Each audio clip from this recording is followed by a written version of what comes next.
I'm Lucy Hopkinson. I'm a visual communication design student. I'm Mackenzie Clemens, and I'm a junior at HCE. And so we decided to focus on the day in the life of Joe Rantz. We know from the success of the Boys in the Boat book that his story was really compelling and inspired readers around the world. We wanted to focus on an individual to tell the story of rowers, because of the rowing team that won Olympic gold, because we wanted to make that story tangible and relatable to visitors at the exhibit. And we wanted to focus on objects that he interacted with in his daily life to bring his world and his context to life. And he was an outsider at UW in a lot of ways, and we thought that to sort of see his life in such a tangible way could make his story real and relatable to other students who might not feel like they fully belong on campus. So how does this physically manifest in the Shell House? So our exhibit idea is based off a clock, because it's a day in the life. We kind of wanted visitors to experience that in this circular path. So visitors would enter on this left-hand corner side, and they would basically just spiral around, and each panel would correlate to a different hour in Joe's day. So what do these panels look like? Well, essentially there will be an outside and an inside section to them. So the outside would start with an introduction of what the exhibit's about, and then it would sequentially have pictures of Joe's races in a chronological order.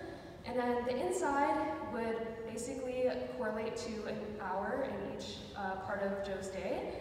So that would be different sections of his day, when going to class, going to practice. And in each of these panels, there would be objects on shelves, so artifacts from Joe's life. And there would also be an audio component leading visitors through the exhibit. And I'm going to pass off to Kenzie to go into detail.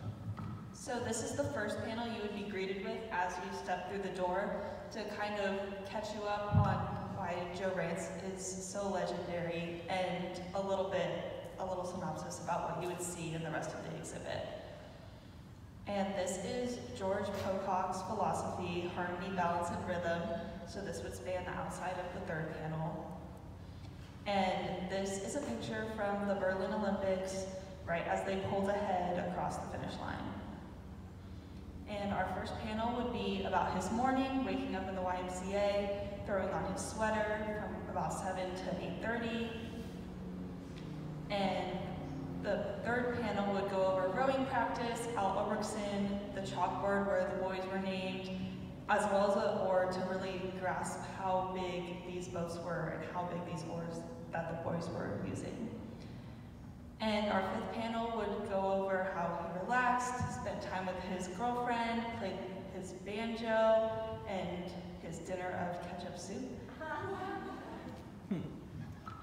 And so the other component to this is audio. So each panel would have a QR code where visitors could scan on their phone and play a section of audio. So what we've done is we've just compiled the whole narrative together, and we'll have it for you to listen to now. Hi, my name is Joe Rantz. I had a long, wonderful life filled with many exciting chapters, one of which was my rowing career, which culminated in the 1936 Olympics in Berlin, in Nazi Germany. The Germans were heavily favored to win the race.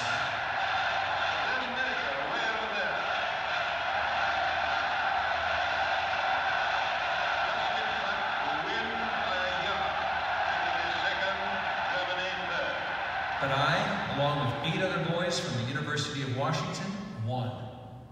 My journey to the Olympics was an unlikely one. I grew up poor, moved around towns in Washington, and I spent long stretches of time on my own. Eventually, I made it to Seattle, where Al Oberkson was the rowing coach for UW.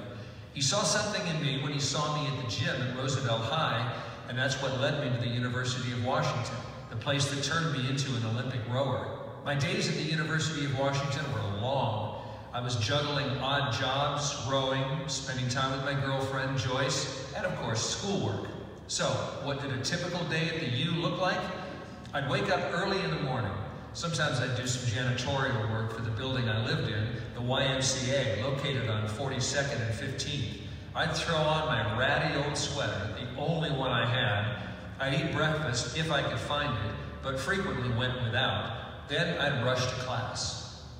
I liked taking a variety of courses, but I majored in chemical engineering. I could never make it to my chemistry labs because they were scheduled in the afternoon when I had rowing practice. As I'd walk to class, I couldn't help but notice how well some of my classmates were dressed. Sitting at the quad, wearing expensive clothes. I never dwelled on it, but I always knew I stuck out with my old worn clothes. Before practice, I'd try and grab something to eat, sometimes with my girlfriend Joyce. Sometimes when we were short on food, we'd make a tomato soup by adding water to ketchup. I loved spending time with her, but sometimes it's hard with our busy schedules, so sometimes we'd just sneak in a walk in the gaps of our days between class and other activities. After classes, I'd head down to the crew house, where I had rowing practice for the better part of most afternoons. I'd do long-haul workouts with the other rowers to build our physical strength. Ulbrichtson would give us a cup of unflavored gelatin to make sure we had enough protein before practice. We'd train for our upcoming 3-mile races against Cal and other rivals. We could go for 20 to 40 minutes at a time, going at half power for half of the workout and then cranking it up to full power. I'd leave practice exhausted. After practice, I would usually grab something to eat, often the scraps of dinners from one of my teammates. Then I'd head back to my room for a while, catch up on some homework, play banjo or guitar. After squeezing in some schoolwork and leisure time, I headed off to work at the ASUW store. I worked a late shift from 9 p.m. until midnight. Then I'd catch whatever sleep I could and start all over again the next day.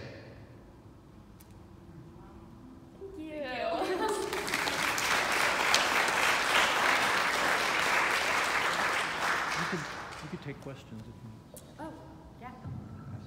Yeah, any questions you guys have, we can answer.